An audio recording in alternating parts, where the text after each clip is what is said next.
बिल्कुल, ये वाक़या हज़रत जिब्राईल अलैहिस्सलाम की तेज़ रफ्तारी और अल्लाह तालीज़ के अपने अंबिया से मोहब्बत को बयान करता है। यहाँ इस वाक़ये का खुलासा पेश किया जाता है।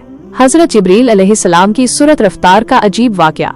एक मर्तबा हुजूर नबी करीम सल्लल्लाहु अलैहि वसल्लम ने हज़रत जिब्रील अलैहिस्सलाम से पूछा कि क्या कभी उन्हें आसमान से ज़मीन पर फौरन और तेजी से उतरना पड़ा है। हज़रत जिब्रील अलैहिस्सलाम ने जवाब दिया कि हाँ या रसूलल्लाह सल्लल्लाहु अलैहि वसल्लम, 4 मर्तबा ऐसा हुआ है। हुजूर सल्लल्लाहु अलैहि वसल्लम ने पूछा कि वो 4 मौके कौन से थे। हज़रत जिब्राईल अलैहिस्सलाम ने बताया, 1. हज़रत इब्राहीम अलैहिस्सलाम को आग में डाले जाने के वक्त। जब हज़रत इब्राहीम अलैहिस्सलाम को आग में डाला गया तो मुझे हुक्म हुआ कि खलील के आग में पहुंचने से पहले फौरन उनके पास पहुंचो। चुनाचे मैं फौरन उनके पास पहुंच गया। 2. हज़रत इस्माईल अलैहिस्सलाम की कुर्बानी के वक्त। जब हज़रत इस्माईल अलैहिस्सलाम की गर्दन पर छुरी रखी गई तो मुझे हुक्म हुआ कि छुरी चलने से पहले जमीन पर पहुंचो और छुरी को उल्टा दूं। चुनाचे मैं छुरी चलने से पहले पहुंच गया और छुरी को चलने ना दिया। 3.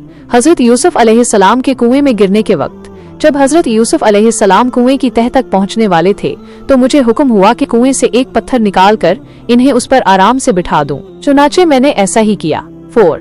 हुजूर नबी करीम सल्लल्लाहु अलैहि वसल्लम के दंदान मुबारक शहीद होने के वक्त। जब काफिरों ने हुजूर सल्लल्लाहु अलैहि वसल्लम के दंदान मुबारक शहीद किए तो मुझे हुक्म हुआ कि फौरन जमीन पर पहुंचो और हुजूर सल्लल्लाहु अलैहि वसल्लम के खून मुबारक को जमीन पर गिरने से पहले अपने हाथों में ले लूं। अल्लाह तालीज़ ने फरमाया था कि अगर मेरे महबूब सल्लल्लाहु अलैहि वसल्लम का ये खून जमीन पर गिर गया तो क़यामत तक जमीन से कोई सब्जी या दरख्त नहीं उगेगा। चुनाचे मैं फौरन जमीन पर पहुंचा और हुजूर सल्लल्लाहु अलैहि वसल्लम के खून मुबारक को अपने हाथ पर ले लिया। ये वाक़या हज़रत जिब्राईल अलैहिस्सलाम की तेज़ रफ्तारी और अल्लाह तालीज़ की अपने अंबिया से मोहब्बत को ज़ाहिर करता है।